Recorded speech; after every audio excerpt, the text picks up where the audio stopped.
All right, calling case number 25-000876 FY, people of the state of Michigan versus Tami Peterson. Appearances for the record, please. Thank you. Good afternoon, Your Honor. It's Assistant Attorney General Chris Kessel for the people. Good afternoon, Your Honor. Gerald Gleason on behalf of Ms. Peterson, who is standing in the jury box. Thank you. Ms. Peterson, state your full name for the record. Thank you. This is an arraignment on the information. How are we proceeding? Your Honor, I'll acknowledge receipt of the complaint, waive its formal reading, and she will stand mute to the charges. All right. I'm indicating a waiver of the formal reading of the complaint. A plea of mute will enter to the charged offenses. As these are felony offenses, you do have the right to a probable cause conference within 14 days. That is scheduled for March 19th, 2025 at 2:30 before Judge McGinnis. You also have the right to a preliminary examination. That is a hearing in which the prosecutor has to establish a probable cause that a crime was committed and probable cause that you committed it, and that will occur on March 26, 2025 at 9 a.m. You have retained counsel had you been unable to do so and declared indigent or unable to hire an attorney. One would have been appointed for you, as you do have the right to be represented. You also have the right to remain silent. Anything you say orally or in writing can be used against you in court. Do you understand? All right. So I've entered the plea of not guilty. The next two court dates have been established. The next issue that needs to be addressed is bond. I will hear first from pretrial services, and then I will speak with you two. Yes, Your Honor.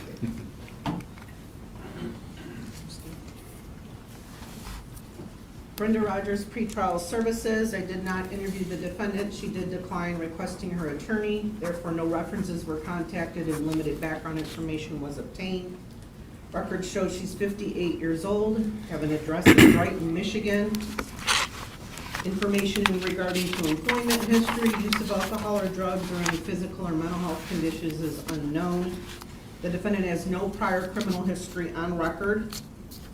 She has no outstanding warrants, no pending matters or holds. And given that there is great concerns for the allegations and the presumption of innocence, the defendant does appear to have a stable residence in Brighton. She does appear to be gainfully employed and has no prior criminal history or history of failing to appear. Therefore, it is respectfully recommended that she be released on personal bond. And it is respectfully recommended the following conditions: pretrial services, no possession of a firearm or dangerous weapon, no contact with the co-defendants in this matter, not to return to any Oxford center, and that she must surrender her passport to the court within 24 hours of release. Thank you. Counsel? Thank you, Your Honor. I think obviously it goes without saying the seriousness and quite frankly the tragic nature of these offenses go without saying. What I would ask the court to take into consideration is, first, when we talk about bond, one of the conditions the court is to consider is protection of the public. Now, this isn't your typical murder charge in the sense that there weren't specific acts of violence perpetrated by this defendant, but the people's concern regarding the protection of the public, Judge, is this defendant owns and operates another location where this hyperbaric oxygen treatment is taking place. And the people believe that the continuing operation of that business poses a serious threat to the public. It is only by the grace of whoever that this hasn't already happened before. And so the people would ask this court to impose a bond condition that this defendant not have any conduct supervising, overseeing, anything related to the business of hyperbaric oxygen treatment, because it's the people's position that the defendant, in her lack of care, is responsible for what happened to the victim in this case, and allowing her to continue to run those businesses the way she has been for years only puts multiple other potential victims in harm's way. I do agree with pretrial services, Judge. Obviously, because this defendant has no prior record, there is no history of failing to appear. But with this defendant, much more than any other, Judge, the people are concerned that she is a flight risk. What I will tell you, Judge, is that as part of our investigation, the people discovered that recently the defendant applied for and got a visa to China, which is still active at this time. She also recently purchased an amount of uncirculated Iraqi currency, which is very concerning to the people, especially considering the defendant has ties to people out of the state and out of the country.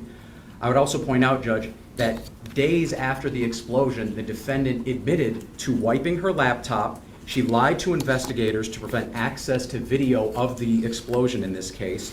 And a previous investigation reveals that this defendant has told other IT tech in her business to wipe devices to essentially destroy evidence involved in other investigations.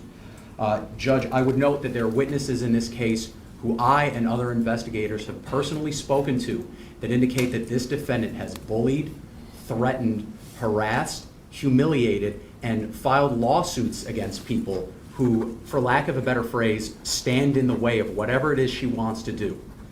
Judge, this defendant also has access to a considerable amount of cash. The business that the defendant ran, the treatments that she was providing were not covered by insurance. And what that means, Judge, is all of the clients of this business had to pay in cash, I mean cash or check, and this is a significant amount of money that this defendant has access to. One of the number of LLCs that her name is attached to boasts about raising hundreds of thousands of dollars in pursuit of, I quite frankly am not sure what. But my concern, Judge, is that this defendant has access, as I said, to a considerable sum of money. She is part owner or linked to a number of different corporations. Quite frankly, Judge, her husband is a forensic accountant, which means they have the means to move and conceal some of this money. And Judge, if I can land this plane, I bring all this up because what is clear in our investigation is that this defendant not only has the means and the ability to leave this state and to leave this country, but she has shown time after time that she has no problem attempting to impede the investigation into her. And quite frankly, Judge, there is no better way to stop an investigation into Tami Peterson than by her not being here. So that's something that the people would strongly ask this court consider in setting bond conditions in this case. I also agree that if the court is inclined to allow the defendant to be released, again, passport needs to be surrendered immediately. The defendant cannot leave the state without express permission of the court, and obviously any other condition that the court sees fit. Right, would you like to say anything as it relates to dangerousness that she poses to the public as a result of the investigation? Well, Judge, again, I think, again, this is, because this is a gross negligence kinds of case, it's not that it's the nature of the business that the defendant continues to run to this day. That is the threat that the people are concerned about first and foremost.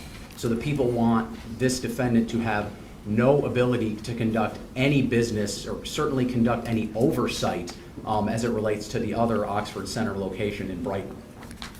So yes, the people are concerned that she does pose a continuing threat by the nature of the work that she does and the manner in which she does it, I should say. Right, and in the swear to, I don't know if Detective Trigger, are you going to speak today? The prosecution. Okay, in the swear to, I did take some notes from Detective Trigger's swear to, and in that, I learned information such as the actual hyperbaric chamber that this young boy died in was past 20,000 cycles years ago. Would you like to speak to that?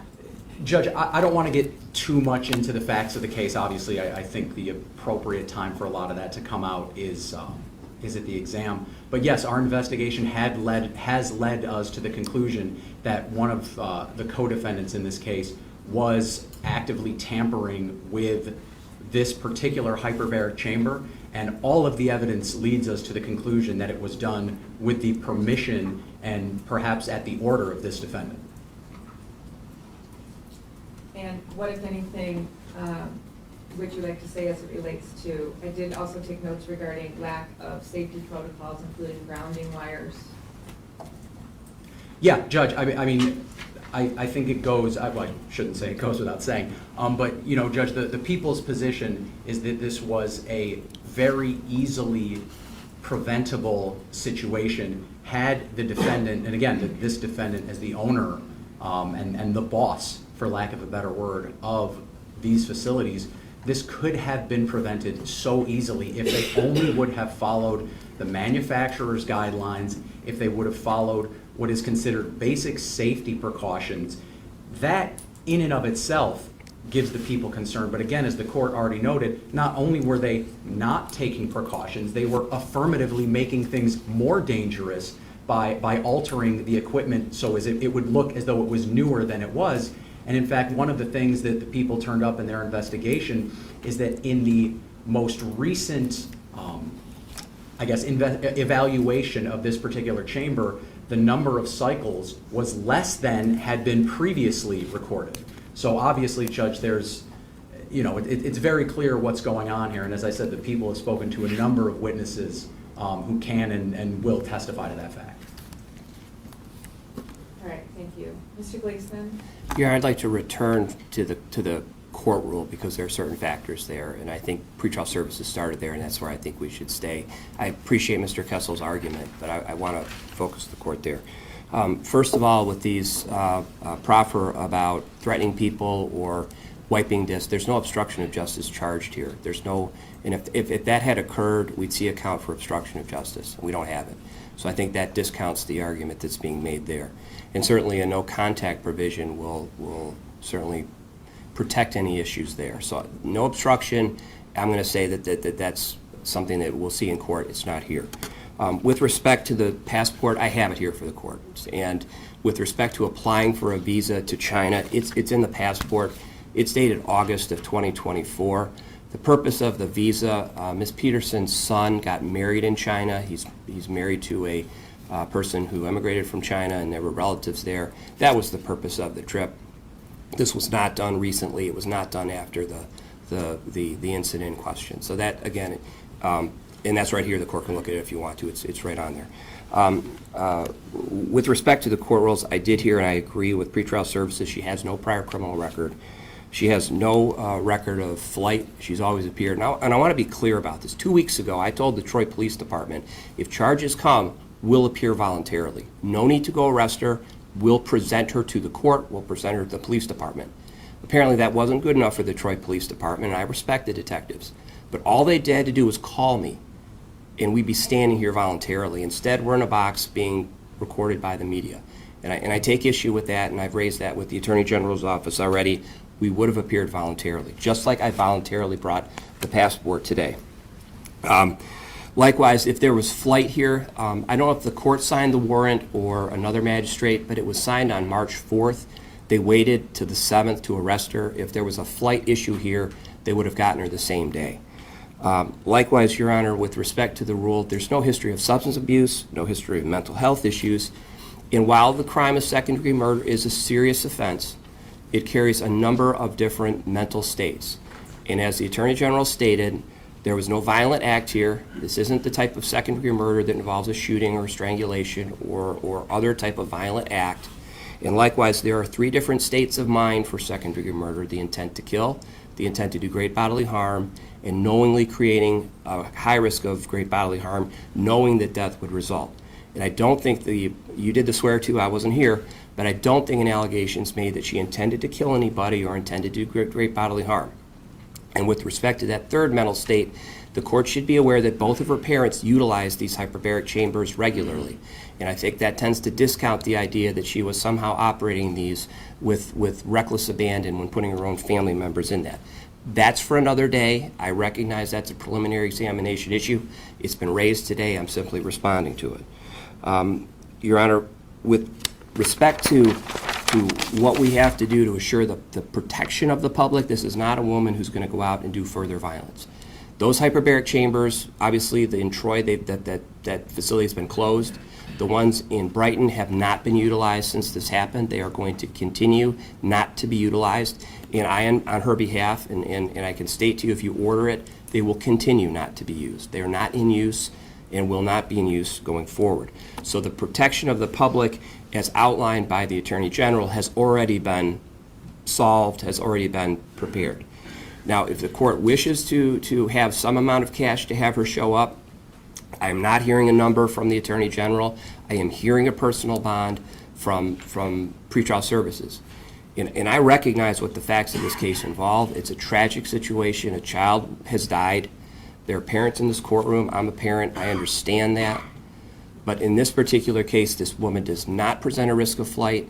And under the circumstances that we've established at the Brighton facility, there's no risk of danger either. If the court has questions, I'm willing to answer them. But certainly, a high bond is not necessary to meet the goals of the court rule here. Thank you. You may have a seat. The purpose of bond is not to punish, it's to ensure the protection of the public in your reappearance in court. This is a very serious case. It involves the death of a young child. It involves the death of a young child in a horrific way. And I'm not going to use the term tragic because I think a lot of what we're looking at was disregard of safety protocols that created the risk of this happening. And that's exactly why we're here today. Had a grounding line been employed, had the tally for how many cycles of this chamber not been altered, it read less than it did in 2022. This child would be alive today. So in my mind, that is an individual that runs a business entity with the goal of making money and throwing safety and caution to the wind. I have heard that she had wiped her laptop, that I also heard from the detective when they were trying to obtain a cell phone. I don't know if that was in the parking lot or where it was. She actually ran from investigators. I also heard from the detective that there were statements. I really am hastened to get too deep into this because if there's anyone in the courtroom, I don't want to upset them. But I will state that I believe there was inappropriate use of still photographs taken from the CCTV of this incident. And comments made regarding that. There's also information regarding a previous Attorney General investigation that your office handled that involved an individual lying essentially about accreditation to work in the facility. Judge, if I may, that wasn't raised here. I haven't had a chance to respond. Well, he can raise it if you'd like to state it. Well, Judge, I think, and actually the prior investigation that I was referring to isn't even that investigation. It's another investigation involving healthcare fraud allegations. So that is the people's overarching concern, is it is very clear that this defendant, and thank you for reminding me, Judge, and Detective Trigger told me that this defendant literally, when it was made clear her phone was to be examined, she grabbed it and ran. So the people's overarching concern is that this defendant has a well-documented history of attempting to impede law enforcement, and her lack of appearance would be, the cherry on the sundae, if you will, of impeding the investigation to the best of her nature. Well, in order to maintain the integrity of the judicial proceeding, I have to ensure that she's not going to continue in behavior that's alleged, that she will appear in court as directed. But what I can't get beyond is an individual whom the allegation suggests would put a person at risk of harm by simply not adhering to standard safety protocols and tampering with the reading of this particular chamber. The very nature of the hyperbaric chamber is higher levels of oxygen, highly combustible, risky, dangerous. Should really be handled with the utmost care and concern and respect. The history of Ms. Peterson troubles me as it relates to impeding investigations. This case is of great concern for public safety.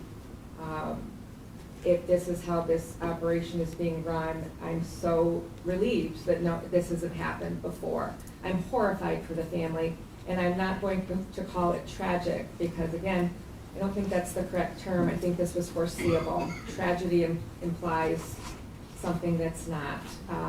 She does have access. I will take the passport. We will take that prior to any posting of bond. That will have to be submitted to the police department for safekeeping. She does have essentially a cash business. She has the ability to She has the means to leave. She has the ability to circumvent this investigation based on her history, the best predictor of future behaviors past. But what I'm going to do at this point in time is set her bond in the amount of $2 million with the following conditions. She'll be under the supervision of pretrial services. She will have no contact with Alita Moffett, Gary Markin, or Jeffrey Mosteller. She will not return to the Oxford Center, neither virtually or in person, the Troy location or the Brighton location. She shall submit her passport prior to release. She will be affixed with a GPS tether, steel cuff prior to release, with home confinement and restricted leave. No contact with any current or past employee, officer, service provider, or maintenance entity which has had any contact with the hyperbaric chamber in question. Do not leave the state of Michigan without permission of the court. Personally appear for all court proceedings. No new criminal offenses or activity. And immediately notify the court in writing of any address, phone number, or email changes. No corporation or business entity of which defendant is, was, an owner, officer, or director of care, past or present, shall operate a hyperbaric chamber in the state of Michigan. The Oxford Centers shall cease all operations related to hyperbaric chambers. Your Honor, if I may? One moment. Yes, ma'am.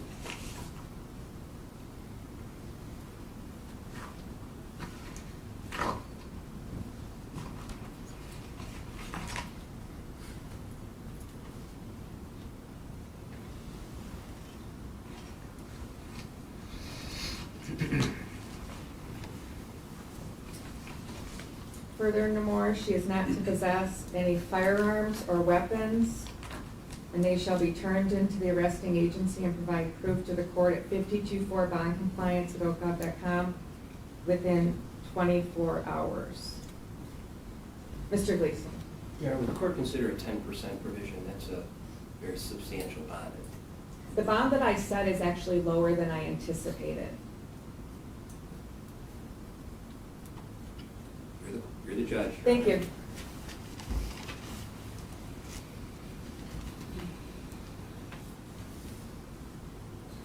Are you going to take her out? Okay.